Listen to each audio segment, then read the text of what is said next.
tous, nous voilà de nouveau, toujours avec le même thème, mais avec quelques petites miettes, avec quelques petites allumettes, pour nous éclairer mieux, pour nous nourrir mieux, pour se comprendre mieux.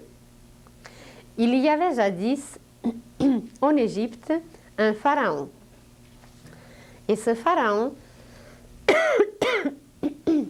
aimait beaucoup punir les humains. Et son pays était rempli de prisons. Il avait des experts, des spécialistes qui inventaient des punitions. Et quand toutes ces prisons étaient remplies, quand tout était déjà fait, alors là, il les prenait lui-même pour les punir. Et un jour, on amène devant lui deux détenus, deux pêcheurs, et comme il n'y avait pas de prison, comme il n'y avait plus de place pour les placer quelque part, il fallait inventer quelque chose bien qui était valable pour les punir. Et il leur présente deux choses. Il leur donne un choix. Il y avait deux. Alors, il présente devant eux un sac de blé et deux poux. Et il leur donne la possibilité de choisir et que ce sac de blé, celui qui va choisir, et que ces deux poux, celui qui va choisir, ils vont les transporter à travers le pays pendant un certain temps. Et voilà, il y avait celui qui était plus rusé, celui qui ne voulait pas trop faire des efforts. Il a évidemment choisi rapidement deux poux et puis il était tout content parce que de porter un sac de blé, c'est trop lourd. Et l'autre, eh bien, il ne lui restait plus rien que de prendre le sac de blé et de transporter à travers le pays entier ce sac de blé qui était très lourd. Mais que voilà, ils commencent leur route et très bientôt, ils rencontrent des paysans. Et celui qui portait le blé, évidemment que c'était pesant, que ce n'était pas facile. Et celui qui transportait les deux poux, eh bien, il sifflait, il chantait, c'était très facile. Et les paysans les rencontrent et ils leur demandent « Qu'est-ce que vous transportez ?» Alors celui qui transportait le blé, il le dit et il lui demande « Peux-tu nous donner un peu de ton blé ?» Bien sûr. Alors il leur donne un peu de blé et son sac est devenu plus léger. Et il continue. Et auprès de notre village, il rencontre de nouveau des paysans. Et ces paysans leur demandent qu'est-ce qu'ils transportent. Et alors, celui qui transportait le blé, il le dit. Et l'autre le dit aussi. Alors, il lui demande le blé. Et sur l'autre, excusez-moi, il crache sur l'autre. Parce que les poux, ça ne les intéressait pas. Et il continue, et il continue. Et voilà, ils arrivent auprès d'un troisième village. Et de nouveau, les paysans les rencontrent. Et celui qui avait le blé, évidemment, il leur a offert de nouveau le blé. Et celui qui transportait les poux, alors les gens détournaient la tête. Et bien, ils n'aimaient pas ça. Et le temps passait, et le temps passait. Et celui qui transportait le blé, ça fait longtemps qu'il n'avait plus de blé. Alors sa démarche était légère, il n'avait plus de poids, et que voilà, sa pénitence n'était pas tellement terrible. Mais celui qui avait des poux, avec le temps, évidemment, les poux ont commencé à se multiplier, et à se multiplier, et à se multiplier, et il était complètement couvert de poux, et il n'y avait rien à faire, il fallait qu'il transporte son bagage, il fallait qu'il transporte eh bien, ce qu'il a choisi et que voilà, tout le monde se détournait de lui et tout le monde crachait sur lui et puis voilà, c'était la fin de leur choix. Et nous nous comportons très souvent comme ces deux punis. Au début, nous regardons seulement qu'est-ce qui est le plus facile. Nous ne pensons jamais quelles conséquences, quels résultats cette chose va donner, ce choix va apporter. Nous nous précipitons de choisir quelque chose qui va nous enterrer par la suite, mais comme au début ça nous paraît facile, ça nous paraît, oh, c'est très léger, alors on choisit normalement l'époux, mais sans savoir qu'est-ce que ça va donner par la suite. Tandis que le blé, qui est bénéfique par soi-même, qu'on peut partager avec tout le monde, personne ne choisira, à moins que ça nous reste parce qu'il n'y a pas d'autre choix. Alors cette petite histoire nous montre aujourd'hui la situation de l'humanité. Savez-vous qu'est-ce que nous avons choisi depuis longtemps? Nous avons choisi la matière. Notre but est complètement dans la matière. Et qu'est-ce que nous nous préparons? Nous nous préparons un tombeau. L'humanité entière, ce n'est pas seulement l'époux, ce n'est pas seulement quelque chose, un parasite qui va nous grignoter, qui va nous ronger. L'humanité se prépare un tombeau. Pourquoi? Parce qu'elle a choisi le chemin plus facile. Elle ne voulait pas apprendre la connaissance divine et que voilà, nous nous trouvons aujourd'hui dans la même situation que ces deux punis dans cette petite histoire d'ancienne Égypte. Le but de l'humanité aujourd'hui se trouve dans la matière. Et puisqu'il est dans la matière, cette matière l'enterre.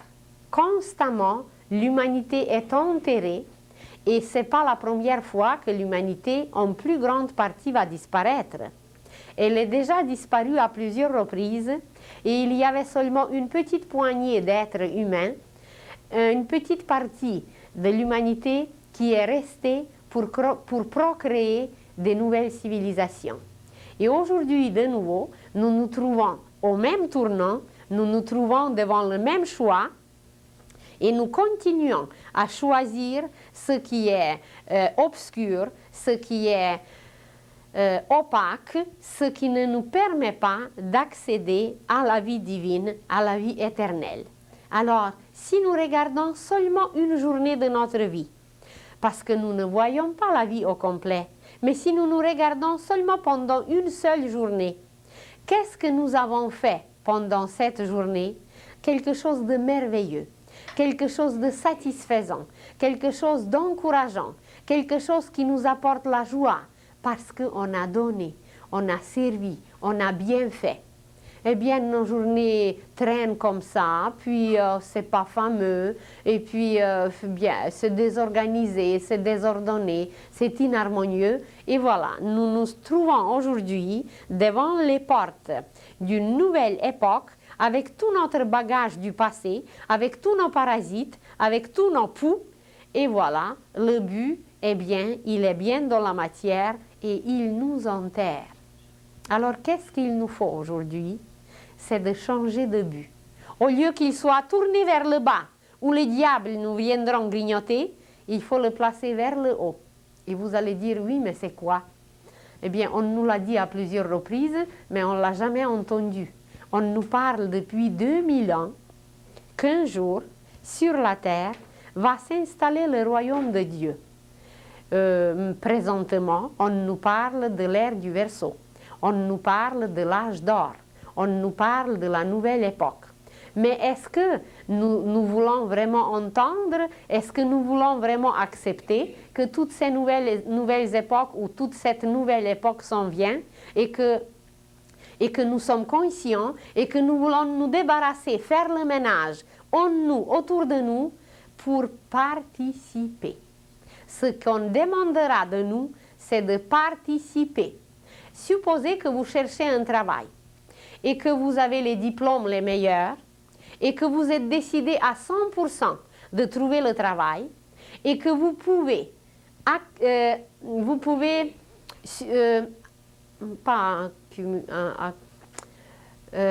subir, non, il y a un autre mot. Pour la responsabilité, c'est quoi? Assumer. Assumer les responsabilités, mais que vous restez à la maison.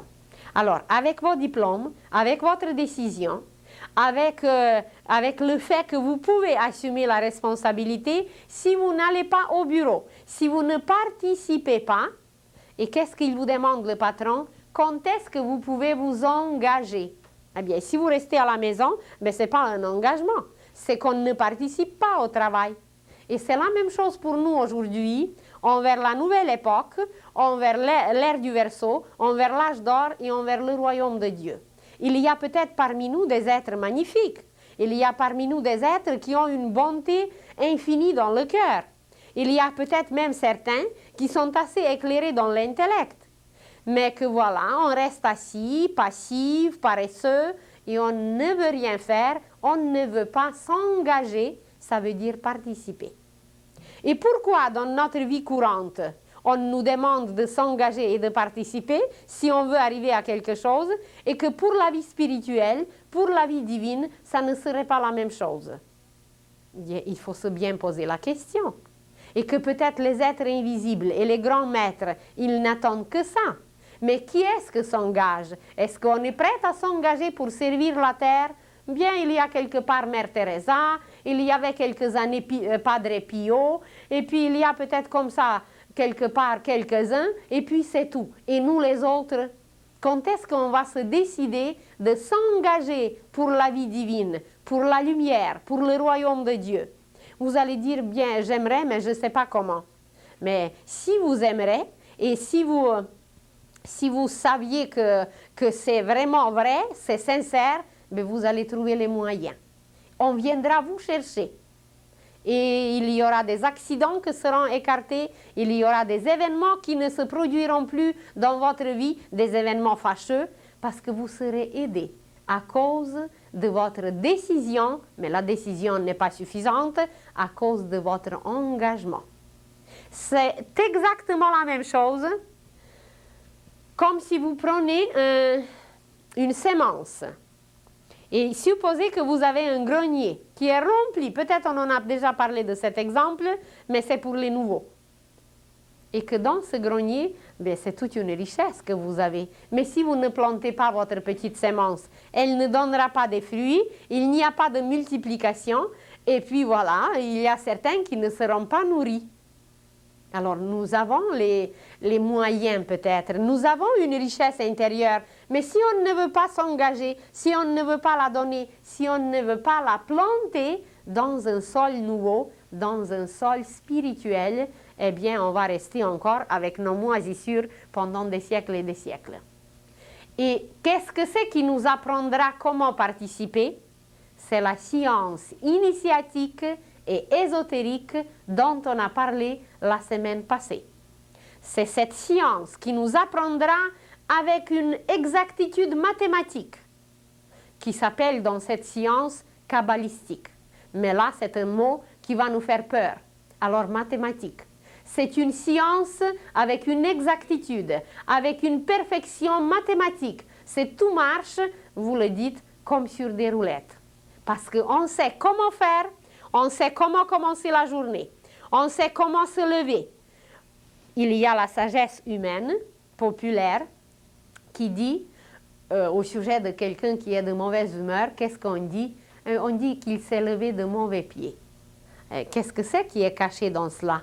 Pourquoi il s'est levé de mauvais pieds? Et quel est le mauvais pied? Eh bien, on va nous apprendre qu'est-ce que c'est de se lever de bons pieds. Et toujours de bons pieds, et toujours commencer la journée comme il faut.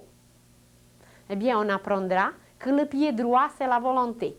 Et que nous venons sur la terre pour exercer la volonté, pour s'engager, pour participer à quelque chose. Eh bien, le pied gauche, ça ne veut pas dire qu'il est mauvais. Mais quand le pied droit est en avant, eh bien, lui, il reste en arrière. C'est que le pied gauche, il nous transporte bien. Il fait son service, mais il représente l'imagination. Et l'imagination, ce n'est pas la volonté. L'imagination, il faut qu'elle passe par la volonté pour qu'elle soit réalisée, parce qu'autrement, c'est une rêverie, c'est une passivité, c'est une paresse et tout ce qu'on veut. On peut avoir des meilleures idées et des meilleures intentions, et puis rien ne se réalise si la volonté n'est pas là. Alors, de se lever de bon pied, ça veut dire de savoir, de connaître le plan de la journée, de savoir de quoi notre journée doit être composée. Qu'est-ce que nous devons atteindre aujourd'hui? Quelle figue donner? Quel fruit donner? On a parlé des figues la semaine passée. Alors, on apprendra. On a passé presque une année, nous, avec vous. en parlant un tout petit peu, en touchant un tout petit peu la science du soi, connais-toi toi-même, la science ésotérique, mais on n'a rien touché, on n'a rien commencé. La science ésotérique n'a pas de fin. La science ésotérique, c'est la vie. La science ésotérique, c'est Dieu, c'est l'univers. Et puisque nous sommes univers, alors on commencera en sachant qu'est-ce qu'on fait le plus souvent. Bien, on mange. C'est vrai, on mange 3 fois par jour. Mais qu'est-ce qu'on fait encore plus souvent? Ben, peut-être on respire, on dort. Et puis qu'est-ce qu'on fait tous les jours? Ben, on fait du travail. Alors on apprendra peut-être les choses qu'on fait tout le temps. Mais est-ce qu'on sait respirer? Est-ce qu'on sait manger? Est-ce qu'on sait faire ce que nous... Est-ce qu'on sait travailler? Et puis, pour travailler, il faut aimer. Parce que si nous n'aimons pas notre travail, eh bien, c'est une peine. Et nous parlerons bientôt peut-être du travail. Vous allez voir quel degré il y a dans le travail et que là où on est rendu, c'est loin du travail.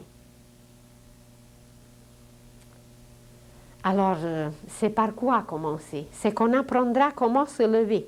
Mais avant de se lever, il faut savoir comment dormir. Et pour savoir comment dormir, on va nous apprendre comment se préparer pour le sommeil. Parce que c'est tout un travail qui se fait pendant le sommeil. Il y a le corps physique et éthérique qui reste sur le lit. Et puis il y a la conscience avec le corps mental et sentimental qui s'en vont et qui plongent dans le cosmos. Mais qu'est-ce qu'ils font là? Il faut savoir qu'est-ce qu'ils font. Et il faut se donner un but peut-être pour la nuit. Pas seulement dormir comme ça, comme un animal. C'est pas pour rien qu'on a la pensée, c'est pas pour rien qu'on se tient debout et qu'on a la parole et qu'on a le sourire et qu'on a des puissances que les animaux n'ont pas. Même si on se laisse encore régir par les lois animales, mais il faut quand même utiliser notre intelligence. Alors on nous apprendra dans cette science ésotérique comment vivre. C'est la science comment vivre. Comment se préparer pour le sommeil, puisque pendant bien des époques, on dormira encore. Après, plus tard, on ne dormira plus.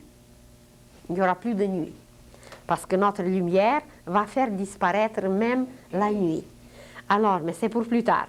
Comment se préparer pour le sommeil? Comment dormir? Comment se lever?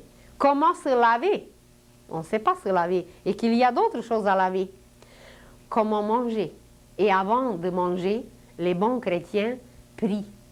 Alors, on nous apprendra comment prier, parce qu'il y a plusieurs sortes de prières, on en a parlé un peu. Et après qu'on prie, on mange, et après qu'on a mangé, on travaille. Mais pour travailler, il faut aimer. Parce que je vous dis que si on n'aime pas notre travail, ben c'est pénible. Et c'est pénible non seulement pour nous, parce que tout notre poison sort par la suite sur tout le monde, et sur notre famille, et sur notre religion, et jusqu'au Seigneur. C'est lui qui est coupable. Alors, on nous apprendra mieux vivre. Et c'est la science ésotérique ou initiatique qui nous apprendra, qui va être installée partout sur la terre, et ça va s'appeler l'école divine. Mais avant de s'y rendre, il faut que ça soit clair dans notre tête, parce que l'ésotérisme est très souvent mêlé à l'occultisme. Il faut bien distinguer, il faut que ça soit absolument clair pour nous-mêmes à minuit, qu'est-ce que c'est l'occultisme et qu'est-ce que c'est ésotérisme. Ésotérisme, ça veut dire intérieur. Et le mot occulte, ça veut dire caché. Alors, dans notre intérieur, il y a des choses cachées. Il y a des planètes, il y a des soleils dedans, il y a des galaxies dedans. Mais pour l'instant, c'est caché. Et ça s'exprime par le mot occulte. Et quand ce qui est caché tombe dans les mains de quelqu'un qui ne sait pas l'utiliser et qui ne sait pas qu'est-ce que c'est qu'il commence à l'utiliser mal. Et avec le temps, même s'il apprend qu'est-ce que c'est, il continue à l'utiliser mal, eh bien, c'est qu'il a profané la science divine et c'est devenu, nous on dit occulte. Mais ce qui est occulte, Bien, on va le comprendre peut-être mieux à travers une petite image. Imaginez un cercle, et ce cercle, c'est l'ésotérisme. C'est la science de la vie. C'est la science de l'école divine. C'est le contenu de cette école divine, c'est l'homme avec son intérieur, avec toutes ses richesses. L'ésotérisme, c'est ce cercle. C'est la vie intérieure. Mais dans ce cercle, il y a une petite partie qui est là, qui n'est pas toujours connue, qui est cachée. D'ailleurs, tout est encore caché. Mais au moins, quand on commence à tâtonner un peu, à connaître un peu, alors on découvre certaines choses qui étaient cachées et on commence à les utiliser. Et quand ces choses cachées commencent à être utilisées pour le mal, ça devient la magie noire. Ça veut dire que l'occultisme est utilisé, ça veut dire les notions cachées, les connaissances cachées sont utilisées pour faire le mal, ça devient la magie noire.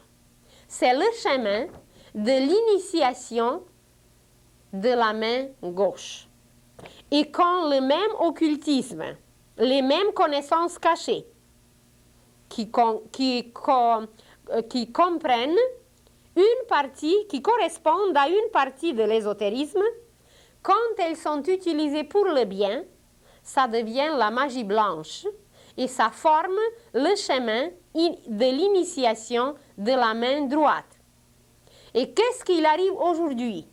Aujourd'hui, dans 9 dixièmes de la spiritualité, dans 9 dixièmes de l'ésotérisme, il y a des êtres qui possèdent cette connaissance occulte, qui la connaissent, mais qui l'utilisent pour leur but personnel de l'orgueil, de l'égocentrisme, de l'égoïsme, pour profiter des autres, pour s'enrichir. Et quand cette partie de l'ésotérisme qui est cachée, qui s'appelle occulte, est utilisée pour ses buts destructeurs, eh bien, ça nous fait peur par la suite parce qu'on dit c'est les sciences occultes qui l'utilisent. C'est vrai, mais cette science occulte, elle est polarisée par nous. Selon nous, comment nous allons l'utiliser.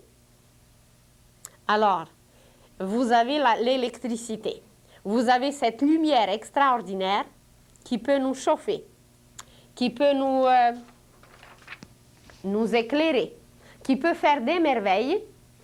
Et dans ce cas, elle est polarisée positivement, on l'utilise pour le bien. Mais supposez qu'on l'utilise pour les chaises électriques, eh bien, elle est utilisée pour le mal. Vous avez l'eau, qui est une énergie, et quand vous l'utilisez pour abreuver ceux qui ont soif, quand vous l'utilisez pour irriguer le terrain qui est desséché, quand vous l'utilisez pour faire des oasis, eh bien, c'est bénéfique. Elle est bonne, cette énergie. Elle est la magie blanche. Mais quand on l'utilise pour noyer quelqu'un ou pour inonder, alors elle devient opposée, elle devient maléfique. Alors l'occultisme est une partie de l'ésotérisme que la plupart des ésotéristes qui devraient l'utiliser pour le bien, mais je ne vais pas les appeler ésotéristes, je vais les appeler occultistes. Il y a beaucoup d'occultistes qui utilisent les notions, la science ésotérique pour faire du mal. Vous avez entendu parler de l'affaire Moon, qui a voulu embobiner la pensée humaine complètement, qui veut manipuler la pensée humaine. Eh bien, c'est les notions occultes. À l'origine ésotérique, parce que la pensée, elle est intérieure, elle forme l'être humain.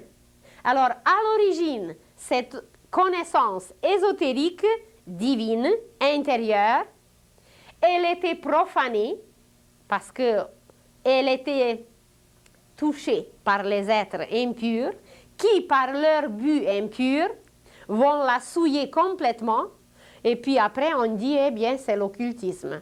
C'est pas l'occultisme, c'est les êtres humains qui polarisent l'ésotérisme et qui le rendent, d'accord, occulte, c'est caché. Ils ne se manifestent pas, ils ne montrent pas leur but.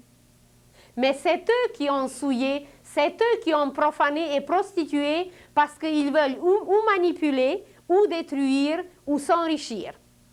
Alors c'est notre but impur qui rend noir ou blanc cette science, cette énergie, cette lumière.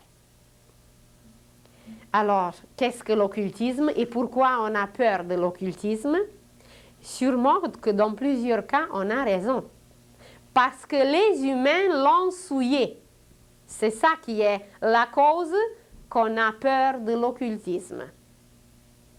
Et il faut savoir et distinguer que ceux qui utilisent cette science, la loge blanche comme la loge noire, possèdent la même connaissance. Mais la différence est dans le but.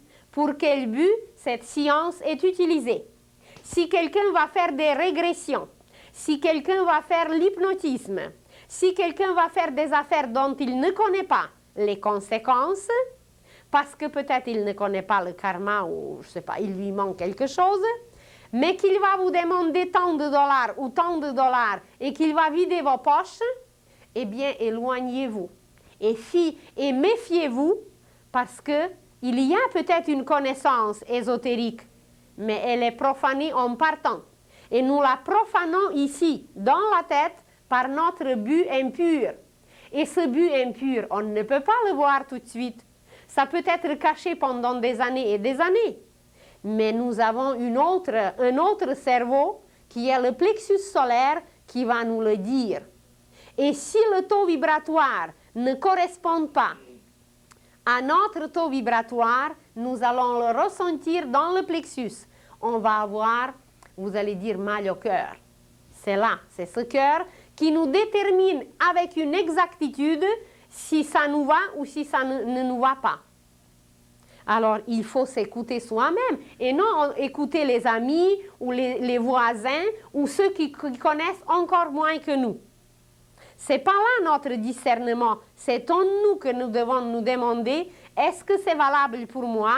Est-ce que c'est bon pour moi? Et au moins d'observer un peu avant de se lancer, avant de se tromper, avant de se salir, il faut apprendre à observer.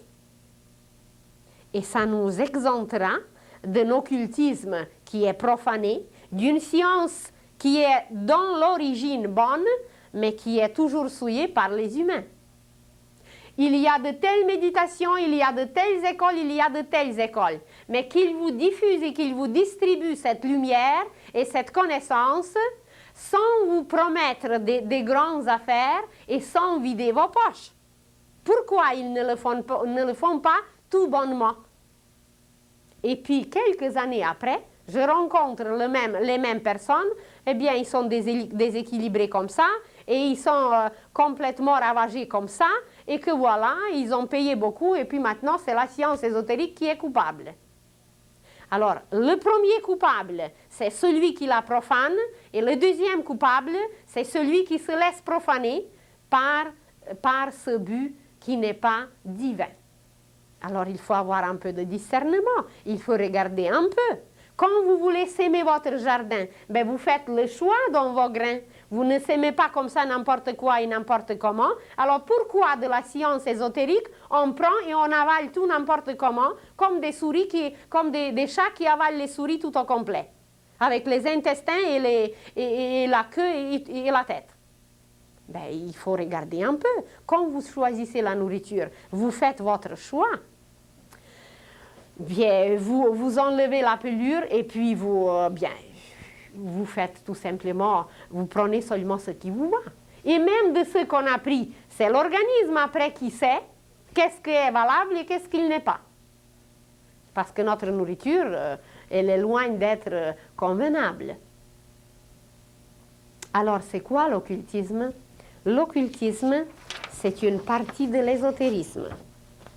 Ils ne sont pas identiques parce que l'ésotérisme, c'est complet. L'ésotérisme, c'est le cercle au complet. c'est la science divine qui a certains degrés, qui a un centre. Et ce centre, c'est la vérité divine, toujours valable, toujours impeccable, toujours inchangeable. Et de là, évidemment, il y a des rayons, il y a des degrés, il y a des ombres, il y a beaucoup de choses qui s'en vont jusqu'à la périphérie.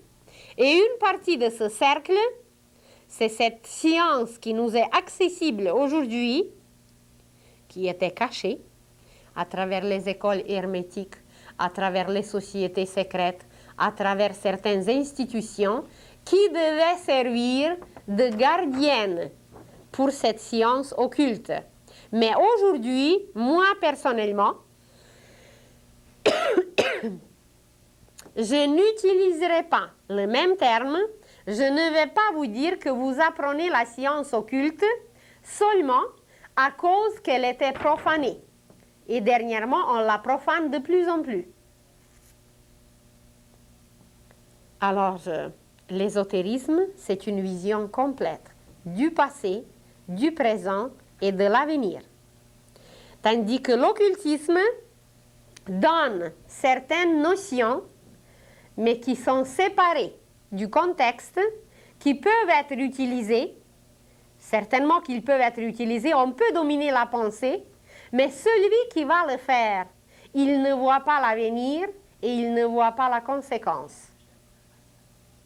Celui qui va faire une thérapie par l'hypnotisme, il va avoir les meilleures intentions. On ne peut absolument rien lui reprocher. Mais ce qui peut arriver, comme il ne connaît pas le passé, et comme il ne peut pas aller voir dans le passé, qu'est-ce que lui, il a vécu avec son patient? Supposez que le thérapeute d'aujourd'hui, celui qui va l'hypnotiser, qu'il était son assassin. Tout est possible. Et aujourd'hui, il doit lui rendre service, etc. Et le patient, quand va voir ça tout dans l'hypnose, ben, il va refuser de retourner dans son corps. Puis l'hypnotiste, il ne pourra plus rien faire. Il y a des cas comme ça sur notre continent, tout au long. Alors, l'ésotérisme, c'est une science prodigieuse, une science du passé, du présent et de l'avenir. C'est la science divine qui nous permet de nous connaître, qui nous permet de connaître l'univers puisque nous sommes un univers. Et l'occultisme est une partie de cette science qui est cachée, qui n'était pas toujours dévoilée aux humains, mais présentement, comme on vit la fin de l'époque, comme il y a l'incarnation de toutes sortes d'êtres qui ont possédé dans le passé des connaissances, et vous allez dire, mais quelle est la raison? Quelle est la cause que cette science divine est profanée? La cause est dans nos impuretés. Notre but impur va rendre la science ésotérique occulte et il va servir la magie noire. Et il faut distinguer là aussi que celui qui utilise l'occultisme toujours et toujours pour un but négatif, pour la destruction. Et la terre entière aujourd'hui, elle est dans la destruction. Celui qui ne fait que du mal, consciemment ou inconsciemment, c'est un sorcier. Il n'y a pas d'autre mot, et ce n'est pas seulement s'il est reconnu par le village ou par la paroisse, chacun de nous qui fait constamment le mal et qui le fait consciemment avec un but clair ou inconsciemment, peu importe, c'est un sorcier. Et il utilise l'occultisme, il n'a pas l'accès à l'ésotérisme. Il a seulement cette section qui est disséquée et que voilà, c'est là le vrai sectaire. Parce qu'il n'a pas l'accès à l'universalité. Et maintenant, cette science occulte, il y a certains qui l'utilisent à cause de leur ignorance, à cause peut-être d'autres raisons. Ils l'utilisent une fois pour le bien, mais une fois ça s'échappe, et puis ils l'utilisent pour le mal. Alors ceux qui utilisent ou pour le bien ou pour le mal, ce sont des magiciens. Et il ne faut pas croire qu'un magicien, c'est quelqu'un qui est habillé en noir et qui porte la croix gammée et qui se présente avec un certain vocabulaire et qui connaît des formules abracadabrantes. C'est pas ça un magicien. Nous sommes tous des magiciens. Parce que chaque geste qu'on fait, il est magique. Peut-être je vous ai promis déjà qu'on parlera un jour des mains. Nos mains, ce sont des baguettes magiques. Et si nous émettons, par chaque geste, nous émettons des ondes. Et si ces ondes sont harmonieuses, que nous allons arranger le plexus de quelqu'un, que nous allons arranger la migraine de quelqu'un, que nous allons consoler quelqu'un qui pleure, que nous avons fait, évidemment par notre pensée, notre sentiment et notre geste, quelque chose de généreux, eh bien nous sommes un magicien blanc. Et quand nous avons fait quelque chose pour déranger, pour désorganiser et pour salir, nous sommes un magicien noir. Il ne faut pas croire que la magie est faite quelque part au sous-sol par un alchimiste ou par un magicien. C'est pas ça. La magie, c'est la vie. C'est là où l'âme agit, c'est là où l'âme se manifeste. Et que voilà, nous sommes aussi dans l'occultisme, malgré nous, seulement inconsciemment. Et quand on est conscient de ça, eh bien on peut se contrôler. On peut se mettre un but un peu plus élevé qui ne nous enterre pas. On peut se mettre un but qui nous apportera des éléments, des matériaux, non seulement pour cette vie, mais d'ici 2000 ans, d'ici 20 000 ans ou d'ici l'éternité. Et par la suite, qui est celui qui utilise les matières de l'ésotérisme? Ici, les matières ésotériques, la science ésotérique, qui est celui? C'est un mage. Le mage ne fait jamais de mal. Ici, il utilise tout au complet, mais seulement pour le bien. Alors, le mage, c'est pour le bien, toujours pour le bien. Le magicien, c'est noir et blanc, ou comme ça, consciemment ou inconsciemment. Et le sorcier, la sorcière, c'est seulement pour le mal, seulement pour le noir. Et voilà, cette science, ce segment de l'ésotérisme qui est utilisé pour les buts personnels, égoïstes, impurs, provocateurs, destructeurs, profiteurs, eh bien c'est là. Et seul Dieu sait combien il y a de profiteurs aujourd'hui. Alors, c'est le mage qui utilise tout au complet. Et à part des sorciers, des magiciens, il faut savoir que nous sommes tous des magiciens. Parce qu'on est de bonne humeur, on est correct, on est harmonieux, on est un magicien blanc. On est de mauvaise humeur, on bouscule tout, on est mécontent, on est agressif, on est un magicien noir, non seulement pour la Terre, mais pour l'univers entier. Nos ondes nauséabondes s'en vont jusqu'au bout de l'univers et on a dérangé l'harmonie de l'univers. Et puis on se croit tout innocent et tout correct. Eh bien, c'est ça l'ésotérisme, c'est ça la science ésotérique. Elle va nous apprendre et nous montrer nos saletés et nous montrer nos défauts pour apprendre à se laver et à se purifier. Parce que d'ici quelque temps, on ne pourra plus rester sur la terre si on ne veut pas se laver. C'est fini. C'est comme un enfant. Mais regardez un enfant, vous lui donnez des habits de dimanche. Vous l'habillez tout en blanc et puis il va et il revient, mais presque noir. Eh bien, nous sommes un peu pareils. On nous a habillés dans la lumière et puis on a tout sali, on a tout obscurci et on ne veut rien savoir aujourd'hui. On reste dans la boue. Pourquoi dans la boue? Parce que notre époque s'appelle Kali Yuga. Kal, en sanskrit, veut dire boue. Et c'est là notre but, dans cette boue qui nous enterre. Alors, et si les occultistes placent leur but aussi dans cette boue, eh bien, c'est évident qu'ils sont les magiciens noirs et que ce n'est pas pour rien que les gens ont peur de l'occultisme. Mais ça dépend de nous, comment nous canalisons cette science. Et ce n'est pas tout. D'accord, on a parlé la semaine passée et maintenant que c'est une science. Mais ce n'est pas seulement une science, elle serait incomplète si l'ésotérisme serait seulement une science. La science, c'est quoi? La science, c'est la base. La science, c'est les racines. Mais est-ce qu'un arbre est complet seulement avec ses racines? Est-ce que la maison est complète seulement avec ses racines, avec sa fondation? Eh bien non.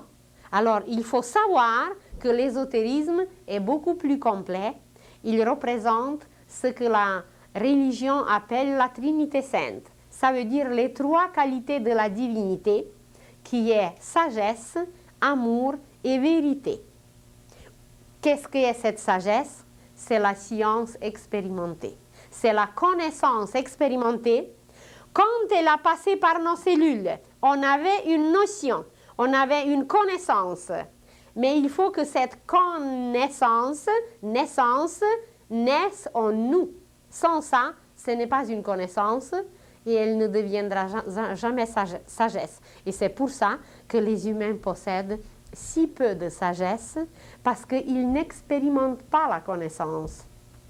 Vous prenez seulement les Écritures saintes, mais c'est des connaissances à l'infini. On en a parlé la semaine passée d'une seule parabole, mais ce n'est pas tout encore ce qu'on a dit. Vous prenez n'importe quelle parabole, c'est une vie, c'est une époque, c'est une civilisation, c'est l'histoire de l'humanité. Chaque parabole. Mais c'est trop complet.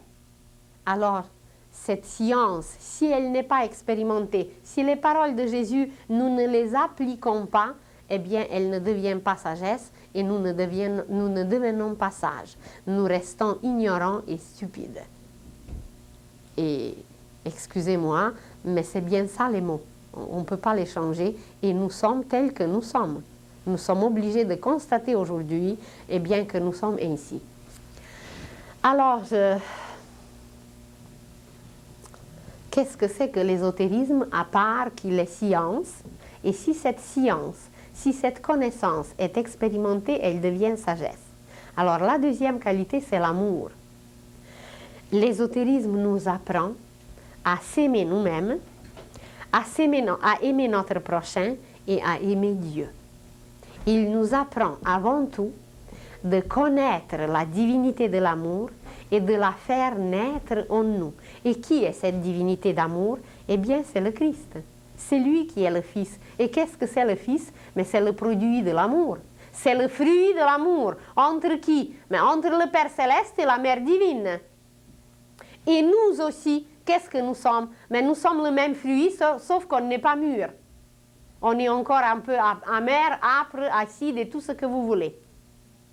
Eh bien, il faut travailler sur les vertus, les qualités pour avoir un peu plus de saveur douce, un peu plus de jus convenable pour qu'on soit un fruit savoureux. Alors, c'est l'amour. Le deuxième côté de l'ésotérisme, il nous apprend à connaître la divinité de l'amour qui est le Christ, qui est l'élixir de vie dans l'univers, qui est la vie elle-même. Et on en a parlé peut-être la semaine passée. Qu'est-ce que c'est ce distributeur de la vie? Eh bien, c'est le soleil. Dès qu'il ne se lève pas un jour, eh bien, comment la vie peut être nourrie sur la terre? Non seulement sur la terre, dans l'univers entier. Alors, c'est cette vie que l'ésotérisme nous apprend à connaître. Et cette vie se manifeste à travers l'amour du Christ, qui est le principe christique. Mais le Christ est lié à quoi? Évidemment à la religion. Mais qu'est-ce que c'est la religion? C'est un mot latin qui veut dire relier. Religare, ça veut dire relier. Alors, avec quoi cet amour doit nous relier? Mais avec Dieu, avec le Seigneur, avec le Père. Et le Christ a dit, vous ne pouvez pas aller au Père qu'à travers moi.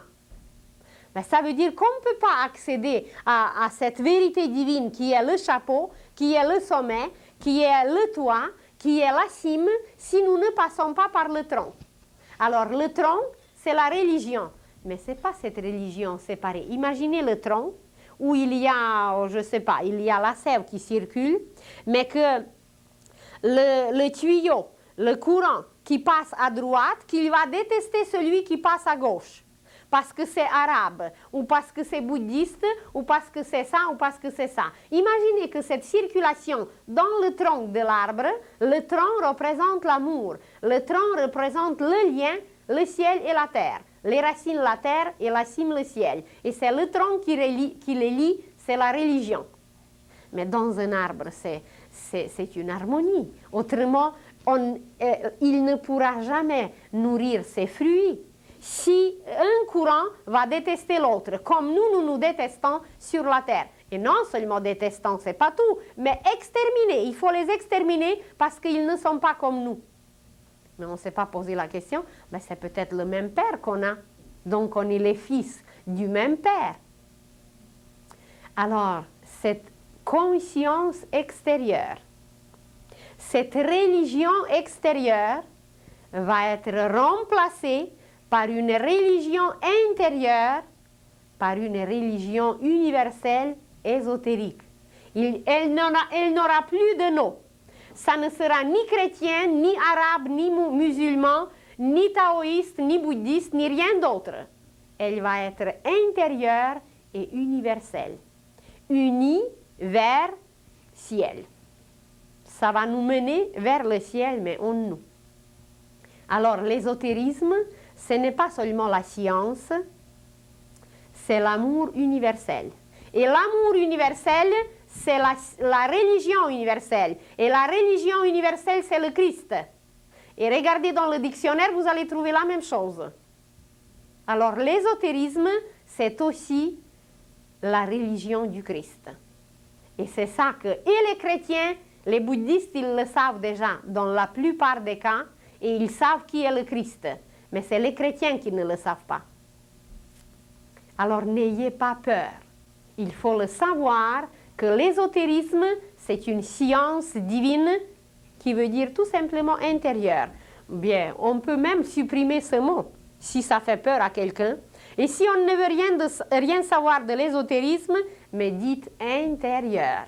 C'est une science intérieure. Mais comme notre intellect adore les choses étrangères, les choses excentriques qui viennent de loin et c'est grec et c'est quelque chose, eh bien c'est qu'on utilise ésotérique. Mais on peut le bien supprimer tout de suite et dire intérieur. C'est une science divine intérieure parce que intérieurement, nous possédons cette essence divine. Alors, une science intérieure et un amour intérieur. Un amour intérieur, eh bien, c'est la religion intérieure. Et comme nous sommes un univers, bien, c'est universel. Veut ou veut pas, la Terre entière, ou plutôt cette partie des humains, qui va persister, ils seront obligés d'admettre que nous allons bâtir en nous, ou plutôt connaître en nous, la science universelle, la science intérieure, qui est divine, l'amour divin. Et l'amour divin, c'est le principe christique. Il n'y a rien à faire, c'est comme ça. Alors, c'est une religion universelle. Et il ne faut pas avoir peur. On peut rester encore des bons chrétiens. J'en suis aussi. Et puis, fêter nos fêtes. Et puis, respecter tous les personnages adorables et admirables à travers notre religion. On ne la supprime pas comme ça. Mais seulement on ouvre les yeux un peu plus pour savoir un peu plus. C'est tout. On utilise encore notre Père, qui est une prière extraordinaire, pour nos 7 corps. Mais est-ce qu'on nous a expliqué que chaque phrase de notre Père, c'est pour un de nos corps? Eh bien, on ne l'a pas dit. Mais aujourd'hui, on le sait, grâce à cette science intérieure. Et ce n'est pas tout. L'ésotérisme, c'est non seulement la science intérieure, la religion intérieure, ou plutôt l'amour intérieur, christique, mais c'est aussi un art. L'art, c'est le résultat.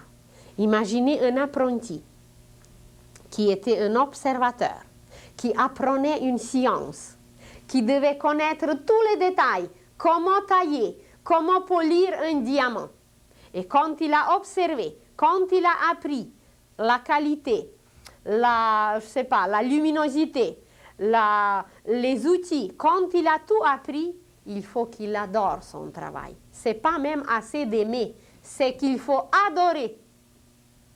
Et quand il adore ce travail, quand il l'aime, eh bien, il sort des œuvres artistiques. C'est de l'art qui sort de ses mains. mais seulement quand il l'aime. Parce que s'il n'aime pas, ben, ou il va frapper trop fort, ou il va polir incorrectement, et le diamant n'aura pas son éclat. Mais vous prenez n'importe quel métier. Mais vous prenez la construction des maisons. Imaginez un architecte qui va faire croche ses murs, ou qui va donner des mesures incorrectes, mais la maison ne tiendra pas debout. Alors, si nous savons tout ça au niveau physique, mais pourquoi ça ne, au niveau extérieur, pourquoi ça ne serait pas la même chose intérieurement? Et alors, le troisième composant de l'ésotérisme, c'est l'art de vivre, c'est l'art de créer. Et de créer sans cesse, c'est devenir le Fils de Dieu. Alors, dans la science ésotérique, on apprend qu'on est d'origine divine. On apprend qu'on est capable de devenir le Fils de Dieu, qu'on est capable de monter à une conscience angélique. On apprend quel est notre but. On apprend qu'est-ce qu'est la lumière. On apprend quels sont les moyens pour s'y rendre. Et de l'autre côté, ce moyen, eh bien, c'est l'amour. Alors, on apprend les méthodes, on apprend les règles, on apprend les techniques, comment faire mieux. Le côté religion, le côté amour, c'est comment faire mieux pour devenir parfait comme le Père Céleste est parfait. C'est ça le but de cette deuxième facette de l'ésotérisme, de nous apprendre à devenir le Christ, de nous apprendre à devenir le Fils de Dieu, qui, en troisième lieu, va créer sans cesse. Pas créer seulement des petites affaires de rien du tout, mais des galaxies. Alors, est-ce que c'est peureux? Est-ce que c'est risqué? Alors, c'est à vous de vous décider. Alors, la science ésotérique, on dit la science parce que c'est là qu'on commence, c'est la fondation, c'est la base. Mais en réalité, l'ésotérisme, c'est la science de l'univers. C'est la science de l'homme qui exprime, explique, démontre l'intérieur. Si quelqu'un a peur, n'utilisez pas ce mot. Si vous parlez à un athée, il ne faut pas que vous lui mentionniez Dieu, parce qu'il va vous fuir. Vous allez dire intelligence cosmique, et ça va le flatter. Il va être tout heureux que vous êtes très d'accord avec lui, que vous n'acceptez pas Dieu.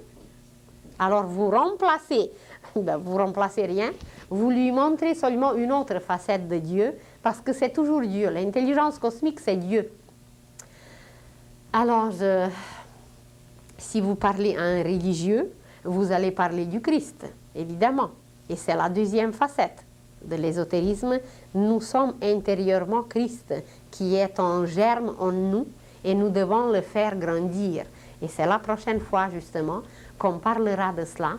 Comment faire grandir en nous ce germe? Exactement comme vous regardez un germe extérieurement, qu'est-ce qu'il faut pour qu'une sémence grandisse? Eh bien, il faut la lumière, il faut la chaleur, et puis ces deux lui donnent la vie. C'est trois composants.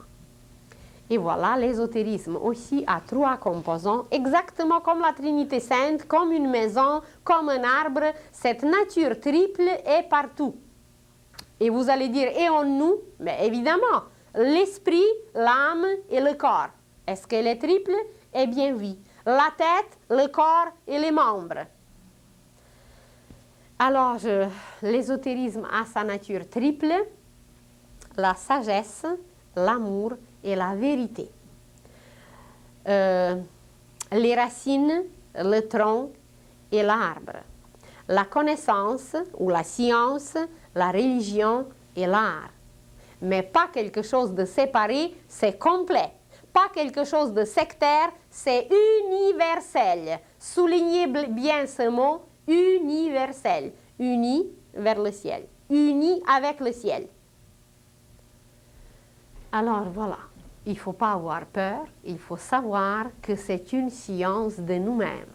Et il faut être fier qu'on vous a révélé aujourd'hui que cette science existe et se diriger pour l'apprendre, pour la connaître avec un but divin, pour qu'elle ne devienne pas cette section occulte que les magiciens noirs utilisent, pour que ça soit une science de lumière, pour que ça soit un amour christique et un art de Saint-Esprit.